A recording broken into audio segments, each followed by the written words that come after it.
Lah,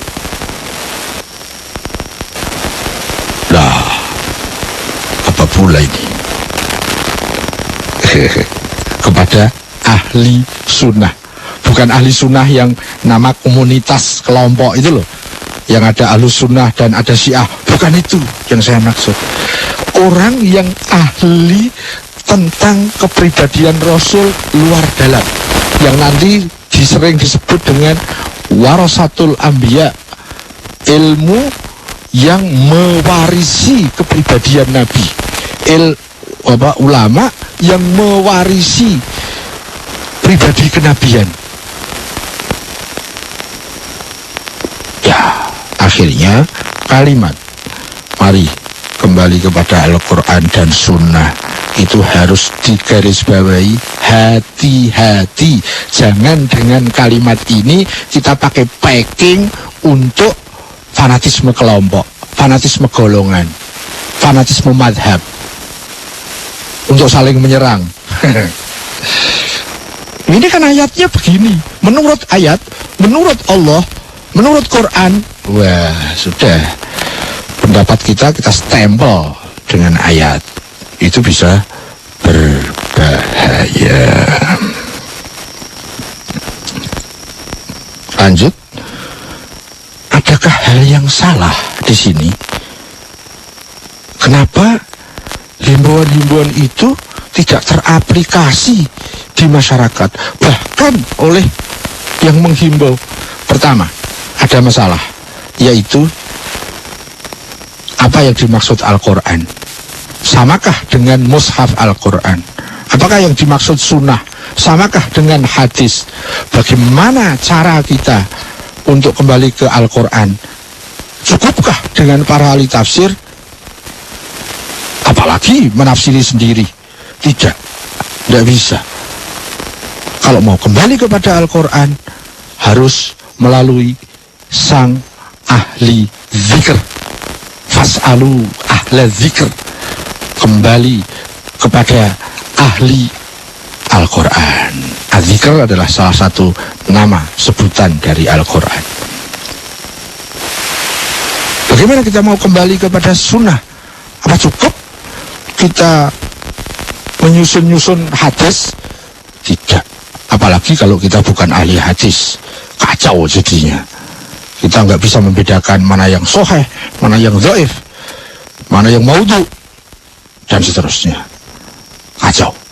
Kita bukan ahlinya bergaya menyusun-nyusun. Kita bukan dokter bedah, ikut-ikut membedah. Akhirnya jadi tukang jagal. Bisanya membedah, tapi tidak bisa memanage. Tanpa rencana, tanpa planning, tanpa keahlian. Ya. Sama-sama membedah, tapi beda. Antara dokter bedah dengan tukang jagal. Beda. Kalau kita bukan ahli bedah, ikut membedah, resiko tanggung sendiri. Kalau kita bukan ahli tafsir, ikut-ikut menafsirkan, resiko tanggung sendiri-sendiri. Dan itu ada resiko sosialnya. Ya. Kemudian yang kedua, kalau teorinya saja salah, mungkinkah kita bisa mempraktekkan sebuah kebenaran? Siapa yang salah memahami, cenderung salah mensikapi. Itu masalahnya. Jadi kalau kita mau kembali kepada Al-Quran dan Sunnah, yuk kita coba cermati dulu apa maksudnya kembali kepada Al-Quran dan Sunnah itu. Itu bukan masalah sepele, sangat-sangat tidak sepele. Nah, soal bagaimana sikap yang para penghimbau itu, bagaimana sikap masyarakat, ya udahlah, itu urusan mereka lah, bukan urusan kita. Urusan kita adalah bagaimana kita menjadi juri wasit bagi diri kita sendiri, menjadi penilai bagi diri kita sendiri, karena kita bertanggung jawab terhadap diri kita sendiri, bukan kepada mereka. Jadi jangan overlapping. Saya hanya membahas konsepnya, teorinya, pemahamannya, soal orang personal, itu di luar acara sharing kita ini. Begitu Mas Khairul, mudah-mudahan tidak puas kembali ke bos. Iya, baik. Siwo, kita punya waktu sekitar 3 menit ke depan. Gimana, apa kita coba jawab pertanyaannya nanti tambah satu. Iya, dijawabnya nanti di sesi berikutnya Siwo ya. Dijawab sekarang aja. Oh, sekarang aja boleh. Oke. Ya. Di 021398359606 kembali saya buka. Assalamualaikum. Waalaikumsalam. Dengan siapa ini? Ridwan. Ridwan di mana? Rengas Dengklok. Rengas Dengklok. Bisa dipersingkat pertanyaannya, Wan ya, silakan. Iya, Pak. Assalamualaikum, Pak. Waalaikumsalam warahmatullahi. Ini mau minta sharing dari Sembah ini. Yang pertama, apa yang disebut dengan istilah sedulur papat kalimau pancer? Halo? Apa yang disebut? Apa yang disebut dengan istilah sedulur papat kalimau pancer, Mbak? Yo. Apakah ada istilah lain di dalam agama terkait dengan hal tersebut? Yuk. Yang kedua, bagaimana cara menghadapi diri kita yang urakan agar bisa menjadi taat? Apakah diperlukan pembimbing khusus untuk hal tersebut? Yuk. Iya, baik. Terima kasih. Yang ketiga, Mbak. Bisa 2 pertanyaan saja karena waktunya terbatas sekali, Mas Ridwan. Ya. Halo Mas Ridwan. Halo. Iya, terima kasih ya. Yang iya. ketiga lewat HPFM. Ya. Oke, baik. Terima kasih Mas Ridwan. Assalamualaikum. Iya, baik. Waalaikumsalam. Mohon maaf karena memang waktu terbatas sekali di sesi ini, jadi 3 menit, 3 2 menit. pertanyaan. Iya, sekarang sih. Mas Ridwan, apa yang disebut sedulur papat limau pancer? Sedulur papat limau pancer itu istilah Jawa. Sedulur itu saudara. Saudaranya ada 4. Pancer itu pusatnya. Sedulur papat limau pancer. Jadi ada 4 bersaudara, 1 yang menjadi asnya. Kira-kira gitu kalau di bahasa Indonesia kan. Yang saya tahu begini, di dalam istilah yang teknis sebelum menjadi istilah Jawa itu ada nafas itu dibagi 4 ya, itulah yang disebut sedulur papat. Ada nafsu apa ya, ada nafsu lawamah, amarah, sufiyah, dan mutmainnah. Itu yang saya pahami dengan terbatas oleh kapasitas saya memahami ya. Itu sedulur papat itu. Jadi nafas kita dengan unsur-unsurnya. Kemudian limau pancer. Pancernya ini adalah nurani. Sedulur papat limau pancer. Nafas yang 4 dan 1 nurani. Nuranilah yang harus dijadikan panutan bagi 4 sekawan tadi. Nuranilah yang harus menjadi dominator, menjadi komandan, menjadi pemimpin di antara 4 sekawan tadi. Dia adalah merupakan pancer, pusat peri hidup dari 4 sekawan tadi. Pada saat 4 sedulur papat limau pancer itu bisa menyatu dalam kehendaknya, dalam suka, dalam keinginannya, dalam menfungsikan dirinya, maka itu terkait dengan sebutan manunggaling kawula Gusti. Gustinya itu yang nurani, kawulanya itu yang 4 saudara tadi. Kurang lebih seperti itu yang saya pahami. Jangan tergesa diterima, jangan tergesa ditolak, karena apa yang saya pahami belum ada jaminan pasti benarnya. Ini juga terkait dengan pertanyaan yang kedua. Bagaimana cara menghadapi diri kita agar menjadi tertib? Apakah kita butuh pembimbing? Pasti, dan sudah diberi pembimbing kita. Masing-masing kita itu sudah diberi pembimbing. Namanya nurani. Nur, dia selalu bercahaya dalam diri kita. Dia selalu tidak bisa diajak kompromi untuk berbuat salah. Dia selalu mencela kita pada saat kita berbuat salah. Dia selalu mensupport kita pada saat kita berbuat benar. Dia selalu mengajak kepada Tuhan dengan jalan kebenaran. Berbeda dengan nafas kita. Nafas kitalah yang harus kita bimbing dengan nurani kita, agar 4 saudara tadi bisa menjadi berbudaya sebagaimana budayanya nurani. Budayanya nafas itu, yang penting saya senang, yang penting saya menang. Orientasinya orientasi hasil, egoisme. Kalau nurani, orientasinya kebenaran, selalu mengajak kepada Tuhan. Jadi kita ndak harus bergantung kepada pembimbing yang di luar diri kita. Kalau kita sudah punya pembimbing inherent yang ada dalam diri kita, default dalam diri kita saja, dia tidak kita fungsikan. Ya, kalau kita tidak menfungsikan nurani kita sebagai pembimbing diri kita, meskipun Nabi, Rasul ada di depan kita, kita tidak akan pernah bisa dibimbing oleh beliau. Karena yang akan dibimbing oleh beliau itu pasti adalah bagaimana memberdayakan nurani di dalam jihad perang diri untuk mendidik nafasnya ke arah Tuhan, ke arah kebenaran. Itulah kira-kira. Jadi jangan terlalu kita bermimpi untuk pembimbing yang di luar diri, sementara pembimbing yang sudah ada dalam diri kita terlenakan, kita abaikan. Gitu kira-kira.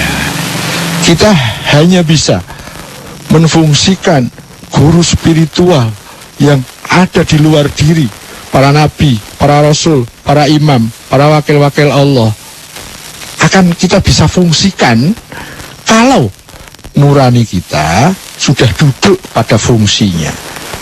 Tapi kalau fungsi dari nafas itu lebih menang dari fungsi nuraninya, meskipun kita dikelilingi rasul 100, ya kita tetap akan jadi orang egois, tidak mau diajak ke Tuhan, tidak kebenaran. Dia mau ke arah Tuhan, asal Tuhan menyesuaikan keinginan saya. Tuhan membantu profesi saya, ya itu nanti. Tuhan jadikan pembantu, kita yang jadi Tuhan. Tuhan, sesuaikanlah dirimu dengan keinginanku, bantulah aku agar tercapai cita-citaku. Tuhan jadi pembantu kita. Bos. Iya, Siwo. Kita break dulu, Tiwo, ya. Nanti kita ketemu lagi di sesi berikutnya, di sesi currency, yo. Iya, dan mungkin 2 SMS dan 1 penelpon yang akan kita terima, Siwo, ya, sesi nanti ya. Ya, monggo, Siwo. Terima kasih, assalamualaikum. Iya, later dia kita lanjutkan lagi nanti di sesi berikutnya, itu di sesi kedua. Nanti saya akan coba lihat 2 SMS ya yang bisa saya bacakan, dan juga 1 penelpon lewat dari telepon di 0213983596. Baik, untuk sementara saya Monix dan juga produser saya Jack Plam mohon diri. Kita ketemu lagi di sesi berikutnya. Assalamualaikum warahmatullahi wabarakatuh. 2012 YFM. Are you ready? From the center of Jakarta. From 25th floor of Wisma Nusantara Tamrin number 59, Central Jakarta.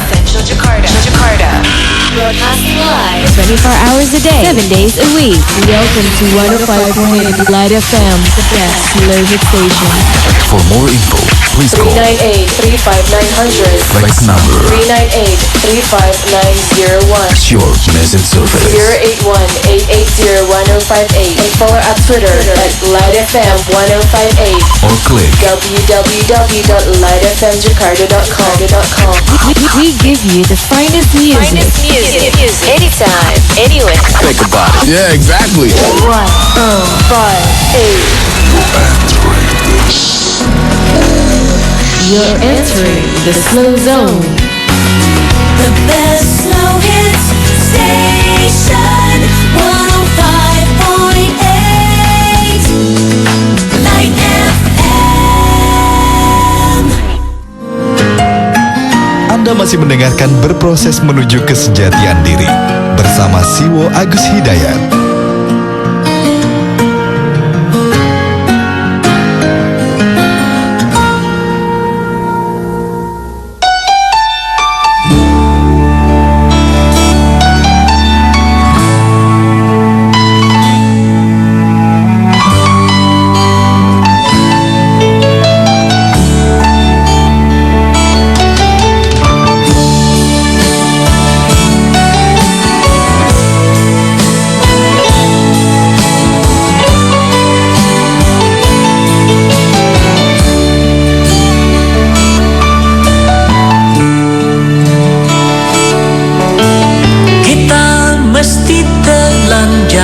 Dan benar-benar bersih, suci lahir dan di dalam batin.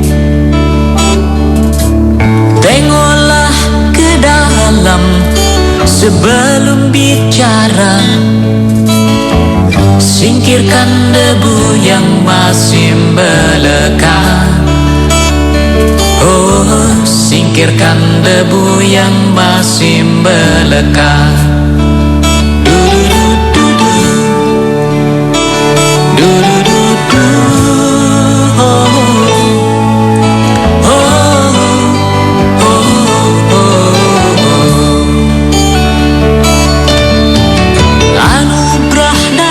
Light FM, the best slow station. Well, Light Audience, kita kembali berproses menuju kesejatian diri bersama Siwo Agus Hidayat. Mohon maaf, ini lagunya asik sekali ya, tapi harus saya cut karena telepon berdering terus ya. Jadi kita coba angkat sebelum nanti kita terima satu penelpon dan juga 2 SMS ya Jack ya, yang sudah dipilih ya, yang akan kita coba sharingkan malam hari ini. Oke, di 0213983596 kembali saya buka. Assalamualaikum. Waalaikumsalam. Waalaikumsalam warahmatullahi wabarakatuh. Saya lupa, videonya Siwo belum diangkat. Ini dengan siapa ini? Dengan Mas Hah? Mas Boy. Boy, di mana Boy? Lupa saya. Di Bekasi. Bekasi. Oke, silakan Boy. Assalamualaikum Siwo. Waalaikumsalam, bisa lebih keras? Iya Siwo. Siwo, saya mau membandingkan ini yang istilahnya setelah. Halo, saya kurang dengar suaranya. Halo. Yo. Gini Siwo, saya mau men-sharingkan tentang setelah kekhalifahan Muawiyah gitu ya Siwo. Itu kan Bani Umayyah gitu ya Siwo ya. Ya setelah kekhalifahan Muawiyah itu kan, khalifah sahabat Muawiyah itu kan dari Bani Umayyah gitu Siwo. Yo. Setelah kayaknya kalau Bani Umayyah ini lebih ke modern gitu ya, istilahnya apakah keduniawian aja yang mereka kejar gitu sih, mereka kan sering di Jazirah Timur Tengah itu kan mereka memang terkenal dengan penguasaan gitu kan sih ya, seperti. Iya baik, poin pertanyaannya Mas Boy. Apakah setelah kekhalifahan Muawiyah ini Islam itu lebih ke modernisasi gitu sih, Ukhrawinya itu berkurang atau bagaimana? Tolong sharingnya gitu sih, apa mungkin bisa disaingkan lebih baik gitu. Oke, baik, terima kasih. Assalamualaikum Siwo. Waalaikumsalam warahmatullahi wabarakatuh. Iya, baik, terima kasih. SMS? Satu SMS yang pertama, produser saya sudah menyiapkan. Yang pertama dari Tuti di Ciputat. Assalamualaikum Siwo. Dari Tuti di Ciputat. Assalamualaikum Siwo. Waalaikumsalam. Menurut Siwo, bolehkah kita bersedekah dengan niat untuk menghilangkan penyakit atau mendapatkan pendamping hidup? Nah, Bersedekah untuk menghilangkan penyakit atau mendapatkan pendamping hidup. Ini dengan niat ya Siwo ya, bersedekah dengan niat ya. Oke. dengan niat atau untuk pendamping. Mendapatkan pendamping hidup atau menghilangkan penyakit. Oke, yang kedua dari Teguh di Cikarang. Assalamualaikum Siwo. Waalaikumsalam. Siwo, apakah reinkarnasi itu ada dalam pemahaman Siwo sekarang ini? Reinkarnasi itu ada dari pemahaman Siwo. Dalam pemahaman ya. Ya, pemahaman sampean saat ini. Monggo Siwo. Oke. Kita mulai dari Mas Boy. Beliau mengangkat tentang sejarah setelah Khalifah Muawiyah, salah satu khalifah dari Bani Umayyah. Tapi itu bukan khalifah terakhir Bani Umayyah ya. Masih ada anaknya jadi khalifah Yazid ya, Yazid bin Muawiyah. Kemudian masih ada lagi khalifah Muawiyah anaknya Yazid. Ya, memang yang disebut tadi masuk pada kelompok Bani Umayyah.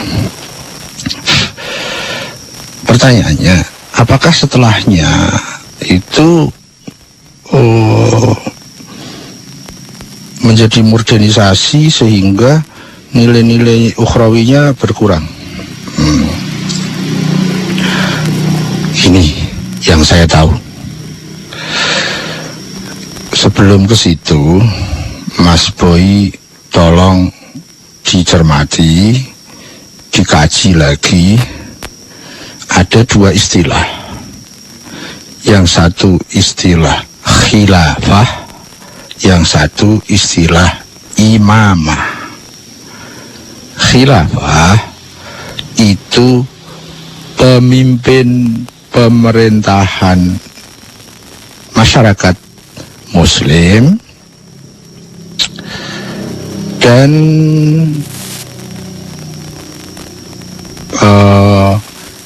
yang disepakati oleh umat, terlepas bagaimana proses kesepakatan itu ya. Kalau sekarang mungkin ya pemilu lah, dan itu sifatnya administratif. Beda dengan imamah. Imamah itu mau disepakati oleh masyarakat atau tidak, dia tetap sebagai imam, seperti Rasul, Nabi, gitu. Masyarakat mau sepakat atau tidak, dia tetap pada posisinya. Itu perbedaan antara khilafah dan imamah.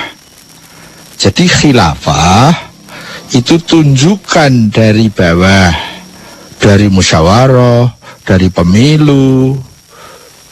Cuma kalau khilafah tidak dibatasi oleh negara, sifatnya universal, pemerintahan masyarakat Muslim. Bisa anggotanya, pengikutnya itu di banyak negara. Jadi khalifah bukan kepala negara, tapi kepala pemerintahan. Itu khilafah. Tolong bedakan dengan imamah. Imamah adalah kepemimpinan spiritual, mau disepakati oleh masyarakat atau tidak, tetap dia berposisi pada posisinya sebagai pemimpin umat. Mau diikuti, mau tidak, gitu ya. Jadi saya dulu pernah terjebak seakan-akan sama antara khilafah dan imamah. Ya, kalau imamah itu satu prosedur, merupakan hierarki dari atas.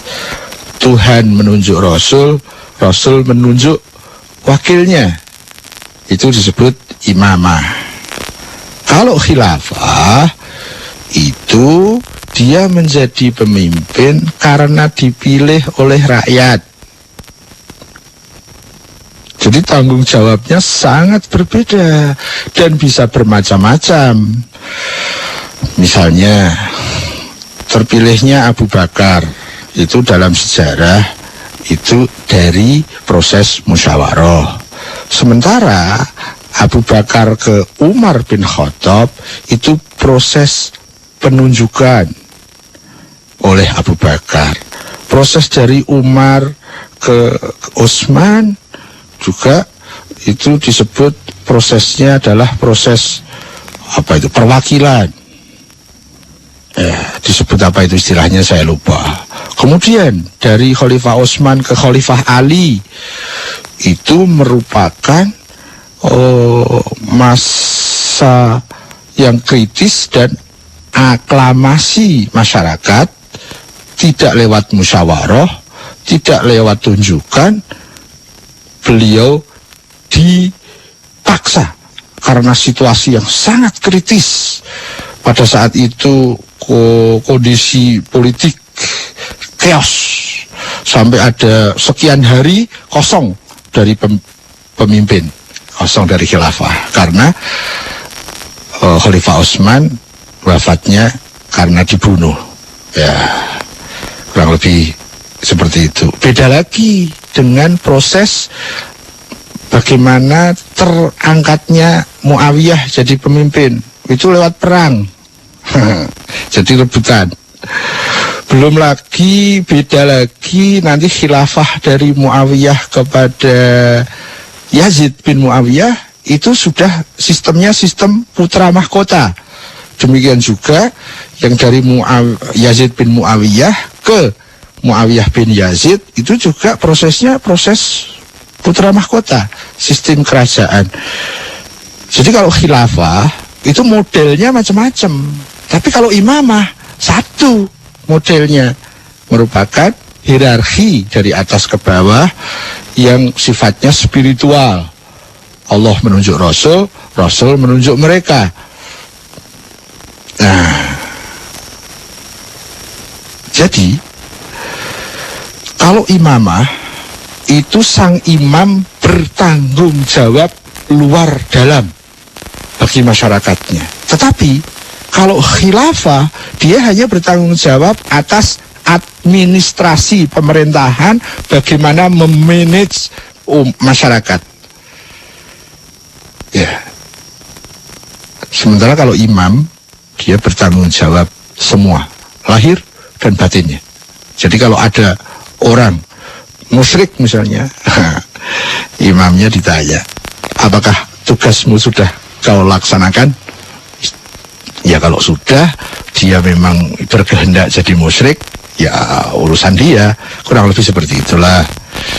Sehingga khilafah betul ada pengaruhnya terhadap bagaimana perkembangan dari masyarakat muslim. Ya, tetapi tidak menjamin. Karena memang dia kan diangkat oleh masyarakat. Sementara kalau imam yang panggilannya Amirul Mukminin, dia menjadi pemimpinnya Amirul Mukminin, ya, pemimpinnya para mukmin. Gitu. Jadi dia tidak bisa dipilih dari bawah.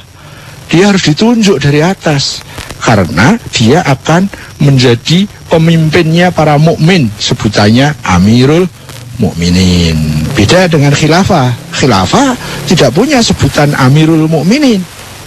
Beda. Gitu ya. Sedikit itu background kalau kita ingin melihat sejarah sebagaimana yang dipertanyakan oleh siapa ini Mas Boy tadi. Kemudian kalau kaitannya dengan masalah modernisasi, menurunnya mutu menurunnya mutu ukhrawi, itu ya di setiap zaman ada, di setiap komunitas ada, dulu maupun sekarang. Dulu malah antar sahabat perang, saling bunuh, berapa ribu muslimin meninggal. Jadi ngeri juga. Sekarang ada ngebom sana, ngebom sini, ada lempar sana, lempar sini, tapi nggak sampai perang. Dulu di zaman sahabat, antar sahabat perang, antar muslimin perang, antara kelompok Ali bin Abi Thalib perang dengan kelompoknya Aisyah, perang dengan kelompoknya Muawiyah, dan perang betul, bunuh-membunuh. Jadi ya kita mau melihat alat ukurnya kemudian dari mana? Bisakah kita melihat alat ukurnya itu dari kekhilafahan? Ya orang setiap zaman selalu ada orang baik, ada orang buruk kan? Itu kurang lebih seperti itu. Lanjut ke Mas Lutfi di Ciputat. Bolehkah? Oh, Mbak Tuti. Maaf Mbak Tuti. Bolehkah kita bersedekah dengan niat untuk menghilangkan penyakit atau mencari pendamping hidup? Bolehkah? Ya. Menurut aturan tidak boleh. Kenapa? Semua niat harus bismillah, harus atas nama Tuhan, harus dengan nama Tuhan. Bisminya harus bismi Allah, bukan bismi menyembuhkan penyakit, bukan bismi mencari pendamping. Jadi kalau menurut rule, ya jelas itu menyalahi rule. Mosok sedekah kok untuk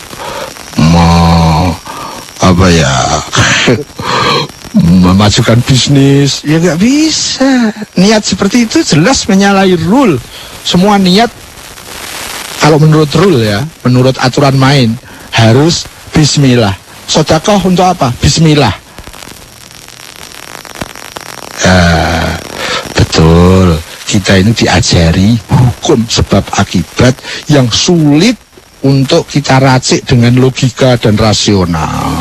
Kita diajari sebab sedekah, akibat daf'ul bala, sebab sedekah, akibat tawil umur, sebab sedekah, akibat itu kita diajari hukum sebab akibat yang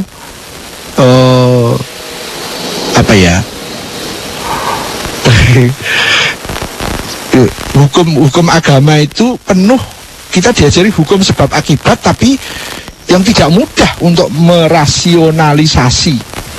Antara lain yaitu tadi, siapa yang bersedekah dia akan terjauhkan dari bala bencana. Siapa yang bersedekah dia akan diperlancar rezekinya. Tapi tolong, ini kita diajari hukum sebab akibat, bukan kita meniatkan sedekah untuk lancarnya bisnis. Tidak. Seperti kita diajari hukum sebab akibat. Kalau ingin kenyang, makan. Kalau ingin pandai, belajar. Tapi makan harus bismillah, belajar harus bismillah. Bukan makan bisminya bismi kenyang, belajar bisminya bismi pandai. Tidak. Yang kita tuju harus Tuhan. Tetapi toh sebab akibat tetap berlaku. Jadi yuk kita sedekah, niatnya bismillah, akibatnya ikut-ikut. Dah, akibatnya antara lain kalau kita ini ikhlas bersedekah, bismillah, rezeki akan lancar. Itu hanya akibat, jangan dituju. Yang dituju harus Tuhan. Bisminya harus bismillah, bukan bismi bisnis, bukan bismi penyakit sembuh, bismi calon pendamping, bismi lulus, bismi. Nah, sekarang banyak istighosah, bisminya bismi lulus, bukan bismillah. Itu adalah problem tauhid, dan problem tauhid ini sudah merata, menjamah, merambah hampir seluruh lini, baik lini bawah maupun lini atas, lini awam maupun lini elit. Itu endemik dari problem tauhid ini luar biasa. Sampai kita diajari lepas dari tauhid. Yuk sedekah biar bisnisnya lancar. Ini kita lari dari tauhid. Seperti yuk kita makan agar kenyang. Ini lari dari tauhid. Kalau dengan tauhid, yuk kita makan bismillah, lapar ikut. Yuk kita sedekah bismillah, bisnis lancar ikut. Itu hanya akibat. Kita tidak perlu menuju sesuatu yang ikutan. Kita harus menuju sesuatu yang primer, sumber dari semua ikutan, yaitu Tuhan yang Maha Esa. Gitu kira-kira Mbak Tuti. Ya, itu menurut rule yang saya pahami begitu. Tapi kalau ada orang mau sedekah agar bisnis lancar, boleh? Ya boleh-boleh saja. Resiko tanggung sendiri kan. Pasti tidak ada nilai spiritualnya. Kalaupun rezekinya lancar, pasti tidak punya faktor menenteramkan, tidak berkah. Karena berkah hanya dari Tuhan. Mari kita bersedekah. Niatnya ikhlas, bismillah, melaksanakan perintah Tuhan. Yang lain ikut, sudah. Nggak usah dituju, wong itu akibat kok dituju. Sayangnya kita dididik dengan orientasi hasil, orientasi akibat, bukan orientasi tujuan, bukan orientasi sebab, bukan orientasi niat, orientasi hasil.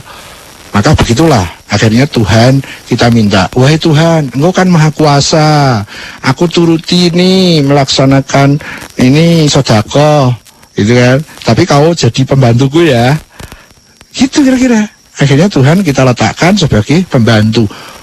Fungsi ketuhanannya kita tinggalkan. Hanya kita ambil fungsi pelayannya. Betul, memang pemimpin itu punya fungsi pelayan. Allah juga maha melayani makhluknya, maha menolong makhluknya. Tetapi kita yang harus tahu diri. Jangan hanya difungsikan pelayanannya, kita lupakan fungsi ketuhanannya. Sehingga akhirnya kita mendikte Tuhan.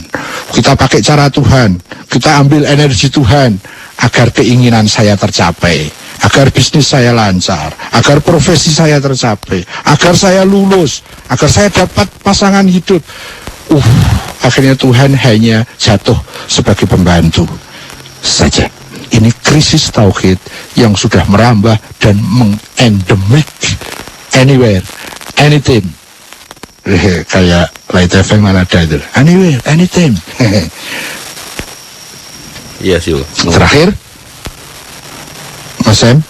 Iya sih, monggo. Itu ada apa tuh? Exactly, itu kayaknya suaranya Mas Sam ya. Bukan. Yang pasti anywhere gitu ya. Anywhere, anytime. Iya. Tapi kalau exactly bukan suara saya itu. Terakhir Mas Teguh di Cikarang, apabila apa ini tulisan saya beradil. Apakah reinkarnasi itu ada dalam pemahaman Siwo? Saya jawab ada.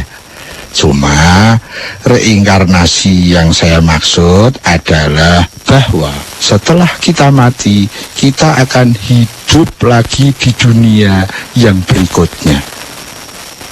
Nah, dunia yang berikutnya itu yang banyak penafsiran bisa berbeda-beda. Ada yang mengatakan balik lagi ke dunia ini, ada yang mengatakan ke dunia lain. Kalau reinkarnasi, saya diajari kok oleh Islam sepanjang yang saya pahami, meskipun istilahnya tidak menggunakan reinkarnasi. Reinkarnasi itu lebih lekat dengan istilah Hindu dan Buddha. Tapi kan hanya istilah. Yang penting itu kan pemahamannya bagaimana. Reinkarnasi itu orang mati hidup lagi. Orang yang mati lahir kembali. Ya iyalah, saya pernah lahir dari alam rahim ke alam dunia. Nanti saya juga akan lahir.